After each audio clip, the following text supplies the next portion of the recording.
Hello दोस्तों, आप सभी का ऑल अबाउट सोशियस में स्वागत है। और यह समाज शास्त्र की इग्नू सीरीज़ है।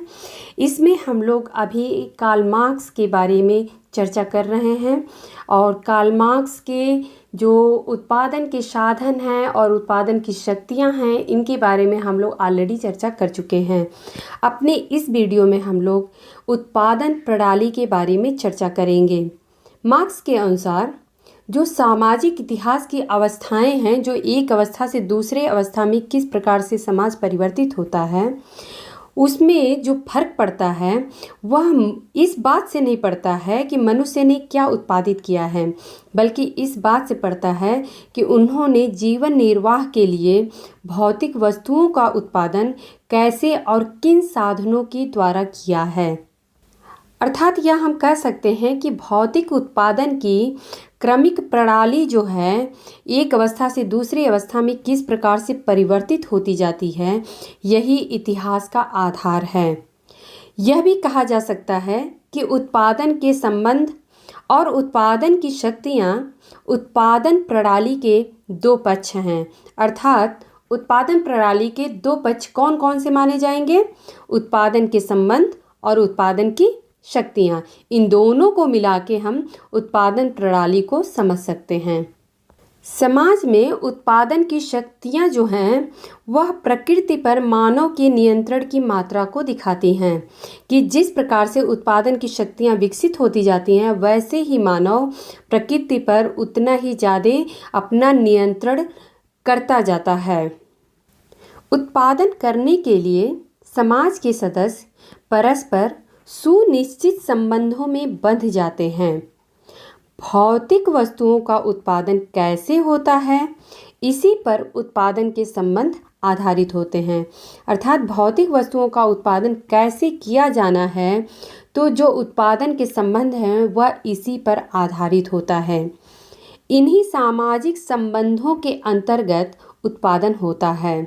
अर्थात यह कहा जा सकता है कि इतिहास में किसी भी उत्पादन प्रणाली में उत्पादन की शक्तियाँ तथा उत्पादन के संबंध बहुत ही ज़्यादा इम्पॉर्टेंट हो जाते हैं। यह भी कहा जा सकता है कि उत्पादन की शक्तियाँ उत्पादन के संबंधों को निर्धारित करती हैं। वह दोनों मिलकर उत्पादन प्रणाली को परिभाषित करते हैं। अतः यह कहा जा सकता है कि उत्पादन प्रणाली वे सामान्य आर्थिक संस्थाएं हैं जिनके द्वारा समाज के सदस्य जीवन निर्वाह के साधनों का उत्पादन व वितरण करते हैं।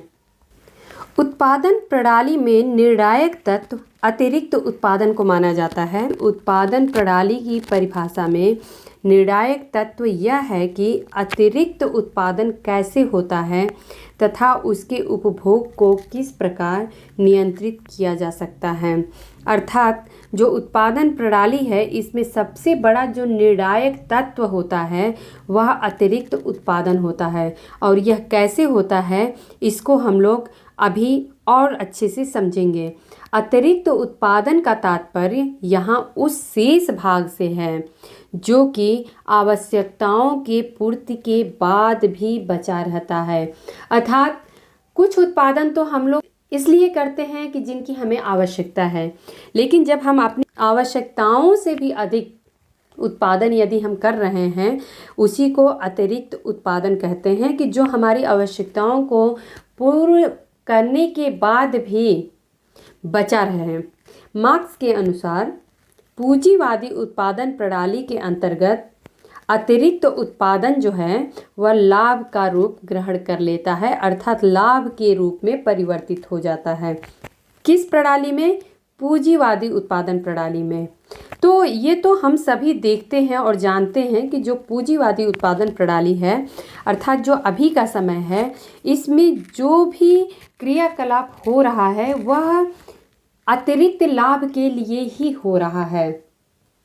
और यह हम सभी जानते हैं कि अतिरिक्त उत्पादन को श्रमिक वर्ग के शोषण द्वारा ही उत्पादित किया जाता है तथा इसकी बिक्री जो है वह श्रमिकों के जो श्रम हैं उसी की ऊंची कीमत लगाकर की जाती है। चूँकि अतिरिक्त उत्पादन समाजों को विकसित होने व बढ़ने की योग्य बनाता है, इसलिए इस कारक को उत्पादन प्रणाली में सर्वाधिक महत्वपूर्ण माना जाता है। यह हम सभी जानते हैं कि जो आज का समय है, अर्थात जो पूंजीवादी उत्पादन प्रणाली है, इसमें जो भी क्रियाकलाप हो रहा है यह अतिरिक्त लाभ प्राप्त करने के लिए ही हो रहा है, क्योंकि जीवन निर्वाह के लिए तो सब लोग कर लेंगे, लेकिन जो अतिरिक्त लाभ लेना है इसी के लिए आज हर कोई लगा हुआ है कि हम जो हमने लगाया है अपना पूंजी, उससे कुछ एक्स्ट्रा हमें और ज़्यादा लाभ मिलता रहे।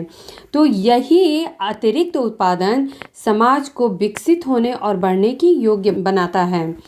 इसीलिए इस कारक को उत्पादन प्रणाली में सर्वाधिक महत्वपूर्ण माना जाता है। उत्पादन प्रणाली के विभिन्न स्वरूपों की यदि चर्चा करें तो किसी भी अगर एक विशिष्ट समाज की बात करें या किसी भी एक समाज में एक नियत समय पर एक से अधिक उत्पादन प्रणाली प्रचलन में होती हैं, परंतु समाज के सभी स्वरूपों में उत्पादन का एक निर्धारक प्रकार होता है जो अन्य सभी को ज़्यादा प्रभावित करता है। आदिम समाज है वह जब दास प्रथा समाज में परिवर्तित हो रहा है तो ऐसा नहीं कह सकते हैं कि पूरी तरीके से दास प्रथा समाज होता है और आदिम समाज जो है वह पूरी तरह से समाप्त हो जाता है, ऐसा नहीं होता है। लेकिन उस समय में जैसे अगर हम दास प्रथा समाज की बात करें तो वर्चस्व या प्रभाव जो होगा वो दास प्रथा का ही दिखेगा। तो इस प्रकार से मार्क्स कहते हैं कि समाज के सभी स्वरूपों में उत्पादन का एक निर्धारक प्रकार होता है जो कि अन्य सभी पर अपना प्रभाव डालता है। पहला प्रकार इन्होंने एशियाटिक उत्पादन प्रणाली को बताया है। एशियाटिक उत्पादन प्रणाली आदिम समुदायों की विशेषता होती है जिसमें भूमि का स्वामित्व सामुदायिक होता है। सिर्फ अगर हम लोग इतना भी अगर समझ लिए कि एशियाटिक जो उत्पादन प्रणाली है यह आदिम समुदायों में पाई जाती है और इसमें भूमि पे जो अधिकार होता है वह सभी का होता है, अर्थात सामुदायिक होता है। किसी भी भूमि पे जो अधिकार है वह सबका एक जैसा ही होगा, अर्थात जिसका मन किया आके वहाँ पर अपनी खेती कर सकता है, अपना फसल उगा सकता है, अपने ले सकता है सब पे, और जो फसल उगाए जाएंगे उस पे भी सबका सामुदायिक अधिकार होगा। तो इस प्रकार से इन समुदायों की जो भी चीज़ें देखना होता है वह राज्य शक्ति करती है और यह राज्य शक्ति आवश्यक आर्थिक संसाधनों के प्रयोग को नियंत्रित करती है। मार्क्स ने माना है कि उत्पादन की यह प्रणाली जो है एशियाटिक उत्पादन प्रणाली, यह वर्ग विहीन समाज से वर्ग आधारित समाज के परिवर्तन का एक यहाँ से हमें उत्पत्ति देखने को मिलती है और शायद इस परिवर्तन का यह प्राचीनतम रूप है। इसमें इस परिवर्तन के विरोधाभास निहित होते हैं, अर्थात इसमें उत्पादन के सामुदायिक संबंधों के साथ साथ राज्य तथा शोषण करने वाले वर्ग के उभरते स्वरूपों का सम्मिश्रण मिलता है। अर्थात जब हमने यह बात समझ ली कि यह एक जो भूमि पे स्वामित्व होता है वह सामुदायिक होता है, तो और ये भी हम देख रहे हैं कि राज्य जो होता है उसका कुछ आंशिक नियंत्रण होता है उस पे, अर्थात समुदाय के जो श्रम का या उत्पादन के कुछ हिस्से को राज्य अपने तरीके से उपभोग कर सकता है या उसको उपयोग में ला सकता है। तो यह चीज़ हमें देखने को मिलेगी कि जो समुदाय है और राज्य है उनमें विरोधाभास जो है वो हमें देखने को मिलेगा। और इस प्रकार से यहीं से बोलते हैं मार्क्स कि जो एक वर्ग विहीन समाज से वर्ग आधारित समाज में परिवर्तन का जो स्वरूप है वो देखने को मिलता है और इसी स्टेज में हम विरोधाभास देखते हैं जो कि एक राज्य और समुदाय के बीच में दिखाई देता है। और यही आगे चल के जो दास प्रथा का हम देखेंगे कि किस प्रकार से जो प्राचीन समाज इन्होंने बोला है जिसमें दास प्रथा पाई जाती थी, तो उसमें किस प्रकार से दो भाग में या दो वर्ग में समाज बढ़ जाता है। हालांकि मार्क्स ने एशियाटिक उत्पादन प्रणाली को लेके भारत के इतिहास के बारे में कोई व्यवस्थित प्रस्तुति नहीं दी है। कभी कभी उन्होंने अपने सामान्य तर्कों को स्पष्ट करने के लिए भारत की जो पिछली और वर्तमान दशाएं थीं उनके उदाहरण भी लिए हैं, परंतु भारतीय समाज और इतिहास की व्याख्या करने के लिए एशियाटिक उत्पादन प्रणाली की अवधारणा फिट नहीं होती है, अर्थात यह अनुपयुक्त है। मार्क्स ने भारतीय समाज का गहन अध्ययन भी नहीं किया है। उनके अनुसार हिंदुत्व की विचारधारा एक पुरातन समाज की विचारधारा थी। मार्क्स के अनुसार भारत में ब्रिटिश शासन भी एशियाटिक शोषण व्यवस्था का ही विस्तार था, अर्थात मार्क्स ने यह माना था कि जो भारत में ब्रिटिश शासन थी वह एशियाटिक शोषण व्यवस्था के ही विस्तार के रूप में दिखाई देती है। या आप लोग बिल्कुल ध्यान से इस बात को नोट कर लीजिएगा कि कहीं भी हो सकता है कि इस प्रश्न को पूछ दिया जाए कि भारत में ब्रिटिश शासन भी एशियाटिक शोषण व्यवस्था का ही विस्तार था, यह किस विचारक का विचार था? तो यह कार्ल मार्क्स के विचार थे। अगला जो हमारा उत्पादन प्रणाली है यह प्राचीन उत्पादन प्रणाली है। प्राचीन उत्पादन प्रणाली पूंजीवाद से पूर्व की उत्पादन प्रणालियों में से एक है। इस उत्पादन व्यवस्था का आधार दास प्रथा थी। तो यह हम सभी को क्लियर हो गया कि जो प्राचीन उत्पादन प्रणाली है इसमें जो उत्पादन व्यवस्था का आधार था वह दास प्रथा थी। दास का मालिक से संबंध दास प्रथा का मूल सार माना जाता है। इस उत्पादन प्रणाली में मालिक का दासों पर स्वामित्व का अधिकार होता था तथा वह दास श्रम द्वारा उत्पादित वस्तुओं का उपभोग करता था, अर्थात जो मालिक रहता था वह दास के द्वारा क्या चीज़ें उत्पादित की जाती थी, कौन सी वस्तुएं उत्पादित की जाती थी, उनका उपभोग करने का काम मालिक करता था।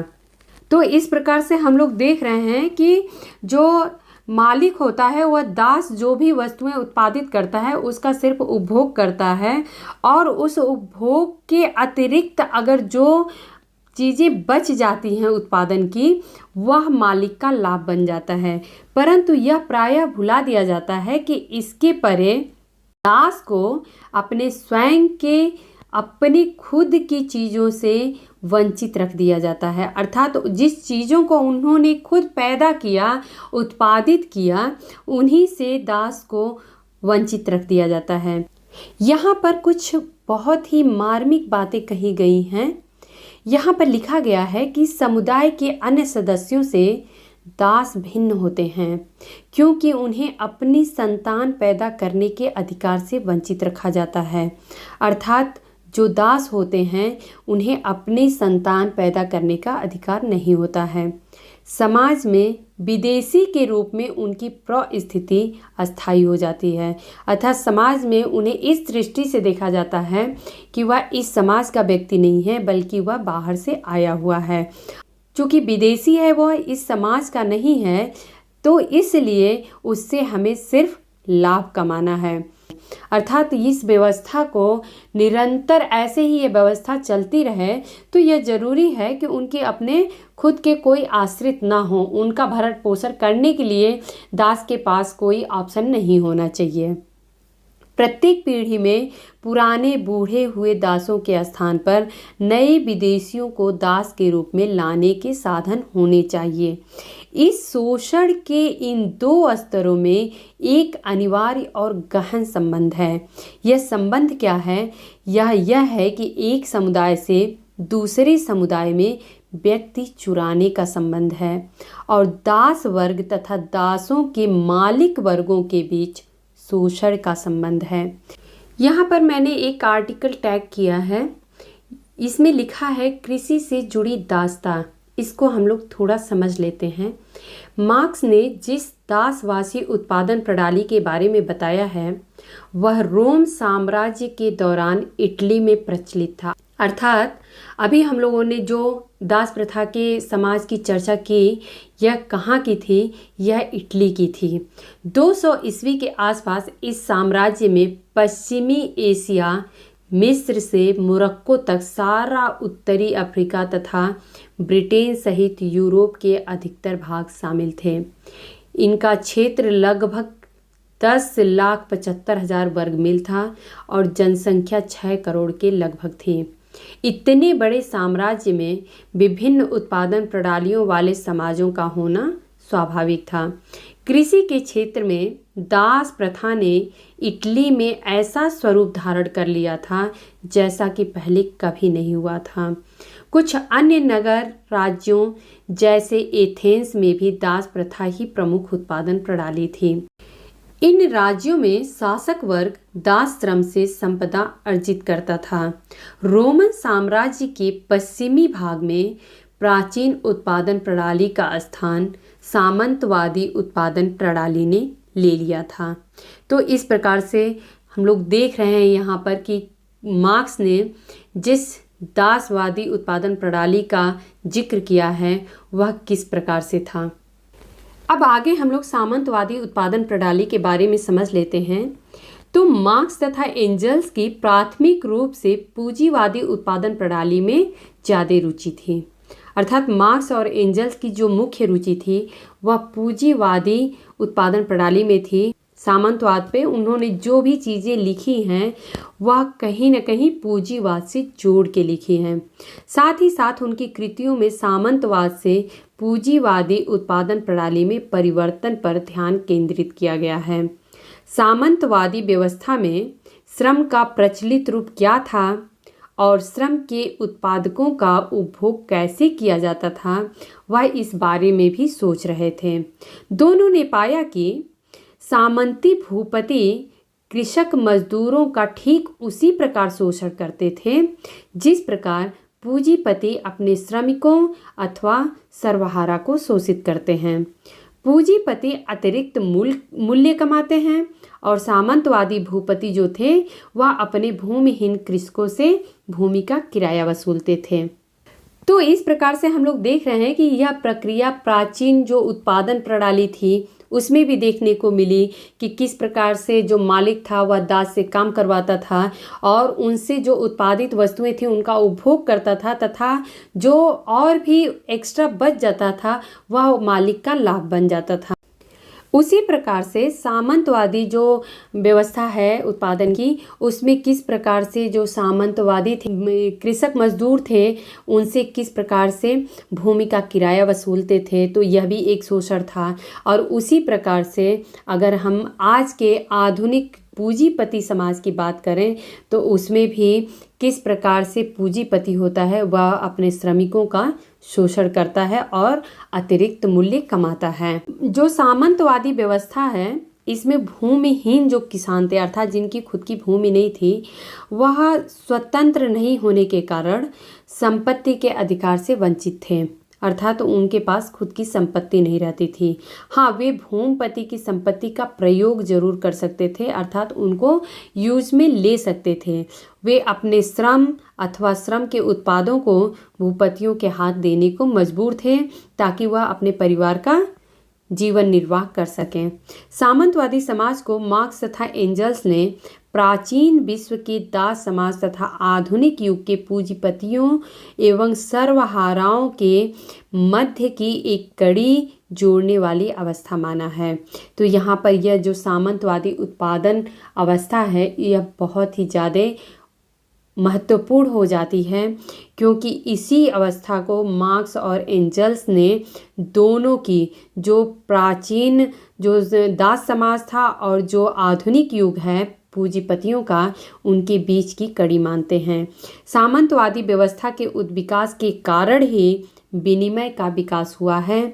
यह लाइन भी अपने आप में बहुत ही ज़्यादा महत्वपूर्ण है, इसलिए आप लोग इसको समझ लीजिएगा कि जो सामंतवादी व्यवस्था है इसी में उद्विकास के कारण विनिमय का विकास हुआ है।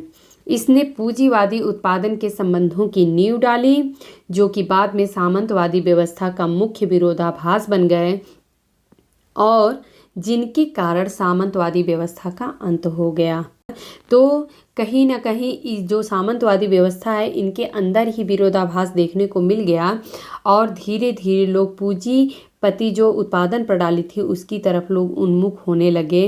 इस परिवर्तन की प्रक्रिया ने अनेक किसानों को भूमि से खदेड़कर मेहनत कश मजदूर बनने के लिए मजबूर कर दिया, क्योंकि जब उनकी खुद की ज़मीन थी ही नहीं तो वो कहीं ना कहीं काम करने के लिए बाहर फैक्ट्रियों में, उद्योगों में काम करने के लिए मजबूर हो गए। और इस प्रकार से पूंजीवादी उत्पादन प्रणाली का आरंभ होता है। पूंजीवादी उत्पादन प्रणाली में उत्पादन के साधन के रूप में पूंजी महत्वपूर्ण हो जाती है। यह धन के रूप में हो सकती है, श्रम शक्ति के रूप में हो सकती है, या उत्पादन के जो कच्चे माल हैं इस रूप में भी हो सकती है। यह भौतिक मशीनरी को खरीदने के लिए धन अथवा ऋण की आवश्यकता भी हो सकती है।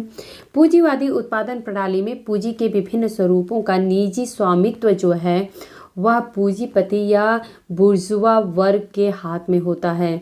पूंजीपतियों का स्वामित्व इस प्रकार का होता है कि आम जनता का उस स्वामित्व में कोई हिस्सा नहीं होता है। इसे पूंजीवादी उत्पादन प्रणाली की मुख्य विशेषता माना जा सकता है। अब यहाँ पर हम लोग पूंजीवादी उत्पादन प्रणाली की कुछ विशेषताएं समझ लेते हैं कि आखिर में किन विशेषताओं के साथ यह पूंजीवादी उत्पादन प्रणाली कहलाती है। वस्तुएं प्रयोग के लिए नहीं बल्कि बेचने के लिए उत्पादित की जाती हैं।